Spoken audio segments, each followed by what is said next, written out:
जी जोहार, नमस्कार। मैं जगन्नाथ और आप सब देख पा रहे हैं कोडरमा लोकसभा के प्रत्याशी सांसद जो यहाँ पर है अन्नपूर्णा देवी का आज यहाँ पर पूरे गांडे विधानसभा क्षेत्र में व्यापक दौरा था।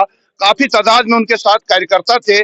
बताया जा रहा है कि अब की बार 400 पार। आखिर कैसे होगा पार, कैसे इस स्लोगन का होगा सार्थक, हम लोग बात करेंगे मैडम से, जानेंगे। बताते चले कि यहाँ पर गांडे विधानसभा क्षेत्र के प्रत्याशी भी जो हैं दिलीप वर्मा जी, वो भी मौजूद हैं। तो उनसे ही हम लोग शुरुआत करते हैं कि अब की बार 400 पार का जो स्लोगन है भाजपा का, कैसे आखिर सार्थक होगा और क्या रणनीति चल रही है। जी जी, जिस तरह लगातार हम लोग क्षेत्र भ्रमण कर रहे हैं और जो जनता में स्वाभाविक एक उत्साह है और देश के यशस्वी प्रधानमंत्री नरेंद्र भाई मोदी पर जो विश्वास है, निश्चित रूप से ये अब की बार 400 पार होना तय है।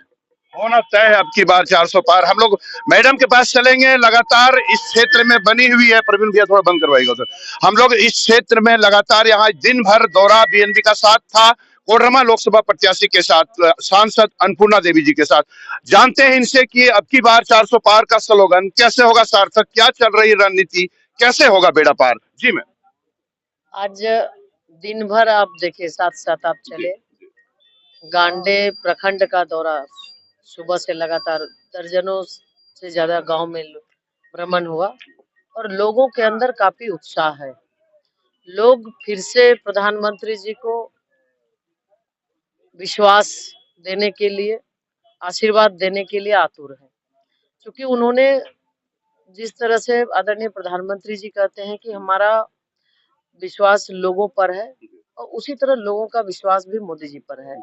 और मोदी की गारंटी को लोग मानते हैं कि जो बात बोलते हैं वो करते हैं।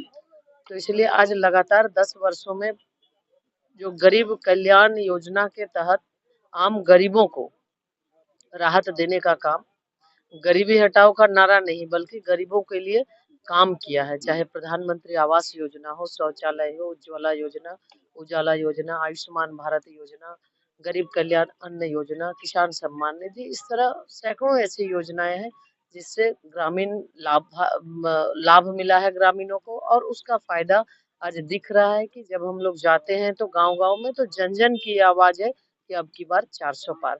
यानी लोगों का भरोसा, विश्वास नरेंद्र मोदी जी पर है और लोगों को ये विश्वास है कि आज भारत सुरक्षित है तो उनके हाथों से।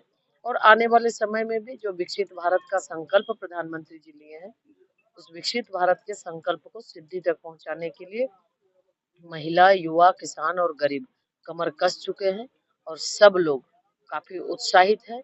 और लोग चाहते हैं कि इस बार बड़ी संख्या में भारतीय जनता पार्टी के पक्ष में लोग मतदान करेंगे। इस बार मैं दोबारा आप आते हैं तो प्राथमिकता क्या रहेगी इस क्षेत्र के लिए? लगातार आप क्षेत्र में हैं, देख रही हैं, समस्याओं को भी करीब जा रही हैं। क्या लग रहा है इस क्षेत्र में सबसे पहले क्या होना चाहिए आपके कोडरमा देखिए, लोकसभा? आज कोडरमा में एक रोजगार की बड़ी समस्या है। निश्चित रूप से कुछ क्षेत्र जैसे कोडरमा, गिरिडीह, मायका से लोगों को काफी लाभ मिलता था।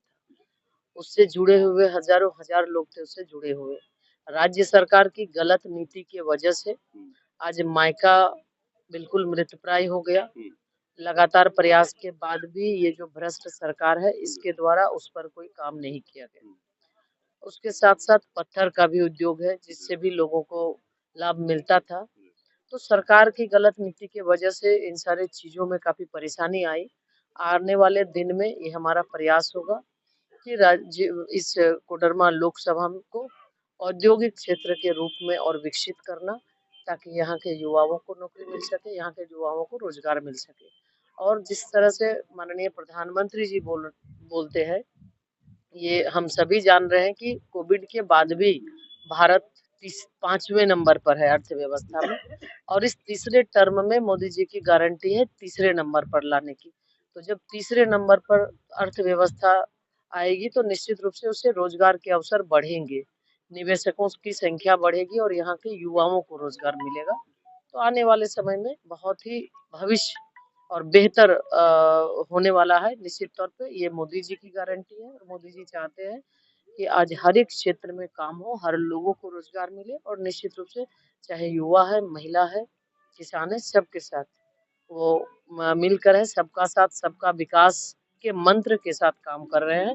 तो आने वाले समय में कोडरमा का भी बहुत ही सुनहरा भविष्य है और बहुत ही ज्यादा अच्छा बेहतर। आपका मुकाबला सीधे कुछ कहा जा सकता है या क्या कहेंगे इस बारे कहीं किसी से कोई मुकाबला नहीं है, कोई टक्कर में नहीं है। में? सिर्फ और सिर्फ आप देखेंगे तो मोदी मय है, भारतीय जनता पार्टी एनडीए के पक्ष में लोग एकजुट हैं, खड़े हैं। और पिछले बार 4.5 लाख से लोगों ने जिताया था। निश्चित रूप से इस बार लोगों ने ये तय किया है कि 10 लाख पार का नारा कोडरमा लोकसभा की जनता का है और राज्य के अंदर पूरे 14 में 14 सीट लाएंगे। और आज गांडे विधानसभा का जो उपचुनाव है, इस उपचुनाव में भी भारतीय जनता पार्टी एनडीए के उम्मीदवार दिलीप वर्मा जी निश्चित रूप से वो जीतेंगे, क्योंकि आज राज्य इस क्षेत्र की भी जनता जानती है कि हवाई नेता से नहीं होना है, जमीन से जुड़े हुए जो घर का है, जो किसान का बेटा है, उनके साथ लोगों का समर्थन है, तो लोगों का सहयोग। कोडरमा की जनता के नाम संदेश क्या आपकी ओर से रहेगा? नहीं, हम सभी से यह आग्रह करना चाहते हैं, अपील करना चाहते हैं कि 100% मतदान हो। अभी जो नए वोटर हैं, फर्स्ट टाइम वोटर है, हम उनसे भी आग्रह करेंगे और अन्य मतदाताओं से भी आग्रह करेंगे। एक वोट का महत्व है, कोई भी वोट छूटे नहीं। आप अपना अपना बहुमूल्य मत जरूर मतदान केंद्र में 20 मई को अपना एक वोट जरूर देश के नाम, राष्ट्र के नाम आप दें।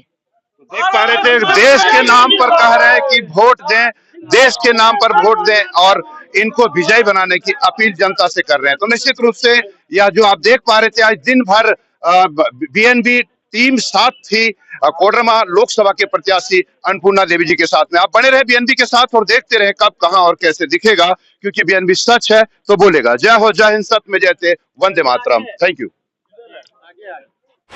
ना पड़ेगा भटकना फेक शेयर और व्यूज पर, क्योंकि क्या, कब, कहां, कैसे की सबसे तेज और सटीक कवरेज मिलेगी आपको बीएनबी ऑल इंडिया न्यूज पर। हर खबर को आप तक पहुंचाने से पहले खरे सोने की तरह तौलेगा। आप बने रहें बीएनबी ऑल इंडिया न्यूज के साथ, क्योंकि बीएनबी सच है तो बोलेगा।